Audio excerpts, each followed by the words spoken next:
जब आप लोगों ने ये बात पूछी कि आज किस सिलसिले में ये कॉन्फ्रेंस है, प्रेस कॉन्फ्रेंस है, तो मैं कहूँगा कि एक दो जख्म नहीं, पूरा जिस्म ही छलनी है। दर्द भी सोच के परेशान है कि कहाँ से उठे वो।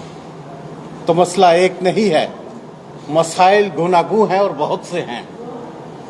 सबसे पहले आप लोगों को मालूम है कि हमारे शेड्यूल ट्राइब के साथ छेड़छाड़ करने की कोशिश की गई।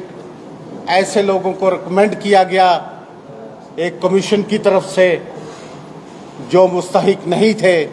बड़ी बड़ी ज़ातों के लोग उसमें शामिल किए गए, लेकिन अभी तक वो बिल डिस्कस नहीं हुआ पार्लियामेंट के अंदर, क्योंकि हमारी काविशों की वजह से हमने जब मरकज़ी सरकार को और लोगों को इस सिलसिले में पूरी तरह आगाह किया तो अभी तक वो बिल पास नहीं हुआ।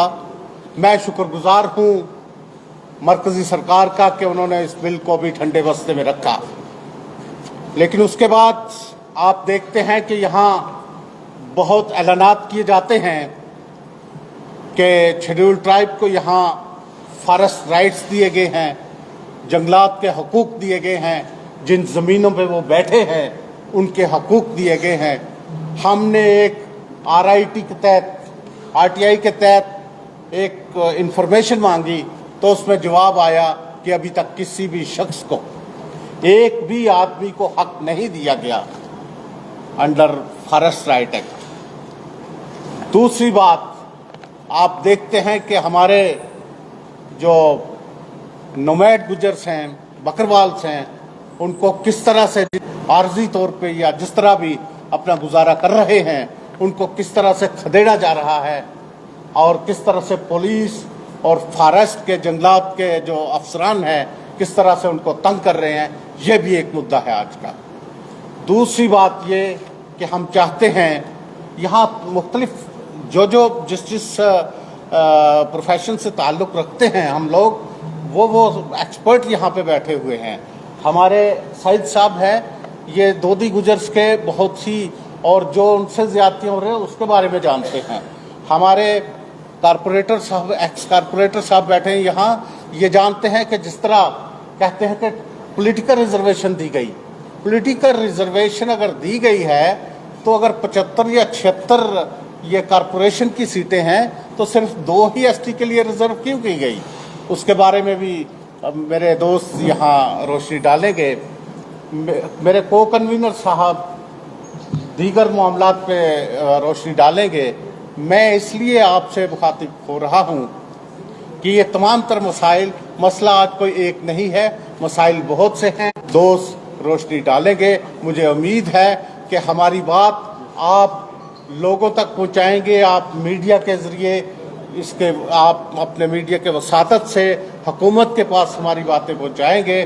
तो मैं यही गुजारिश करूँगा मुख्तसरन, उसके बाद मैं अपने अहबाब को माइक दे दूँगा कि हमारे साथ जो ज़्यादतियाँ हो रही हैं उन्हें फौरी तौर पे बंद किया जाए, वरना हमें फिर से एक एजिटेशनल पाथ जो है वो हमें अख्तियार करना पड़ेगा।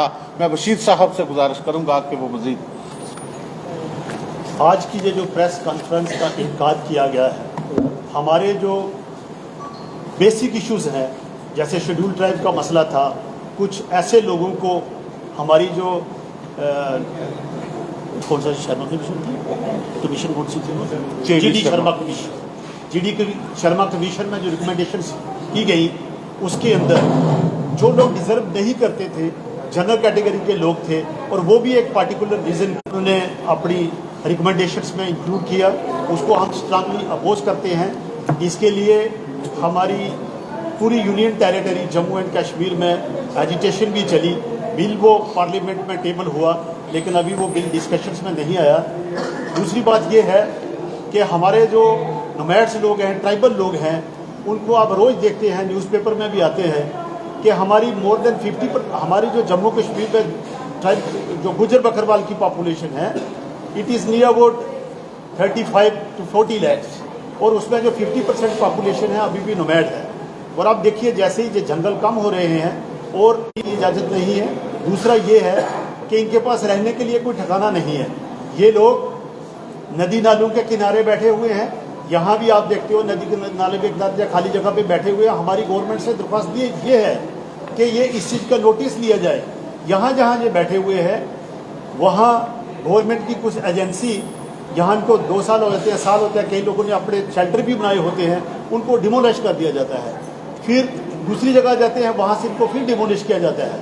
तो हमारी गवर्नमेंट से निवेदन है, जैसे प्राइम मिनिस्टर आवास योजना की स्कीम थी कि जितने भी हमारे भारत के शहरी हैं, खास करके हमारी union territory Jammu and Kashmir में, के लोगों को 5-5 मरले के प्लाट दिए जाएंगे।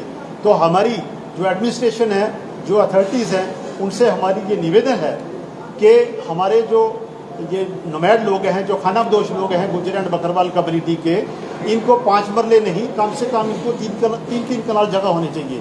देखिए कि इनके पास एक जो कुंबा है, किसी के पास 50 भैंसें हैं, किसी के पास 100 भैंसें हैं, या किसी के पास हमारे जो बकरवाल उनके पास 100 150 बकरी है, भेड़ है। तो इनको रहने के लिए ज़्यादा जगह चाहिए, इनको भी कहीं कम से कम शेल्टर होनी चाहिए। ये नहीं कि यहाँ वो टेम्परेरी बैठते हैं, उनको वहाँ से डिमोलिश किया जाता है। उनकी वो इस गर्मी, शिद्दत की गर्मी में, और आगे सर्दी भी आने वाले हैं, तब भी अब पीछे पड़ियाँ थी वो उखाड़ी गई, और ये खुले आसमान के नीचे रहने के लिए मजबूर हो जाते हैं। तो गवर्नमेंट की जो प्राइम मिनिस्टर साहब की आवास योजना है, इस चीज़ का नोटिस लिया जाए, एक स्पेशल कमेटी नियुक्त की जाए, ताकि इन लोगों को भी रहने के लिए, सर ढांपने के लिए जगह मिले। क्योंकि अगर हमारे ये लोग ये डेवलप होंगे तो पूरी स्टेट डेवलप होगी।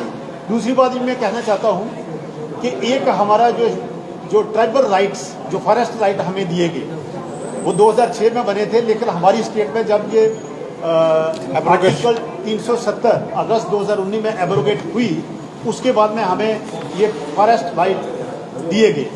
इसमें यह देखा गया कि हमने एक RTI डाली, उसमें हम ये गवर्नमेंट से पूछना चाहते हैं कि कितने लोगों को आपने ट्राइबल राइट्स दिए हैं तो उनको जंगलों में। अब देखिए मीडिया में या हमारी जो गवर्नमेंट की तरफ से कॉन्फ्रेंसेस होती हैं, उनमें ये हाईलाइट किया जाता है कि इनको हमने राइट्स दिए हैं, फॉरेस्ट राइट। लेकिन मैं गवर्नर साहब से ये मेरी बेनती रहेगी कि आप इसको मॉनिटर करिए।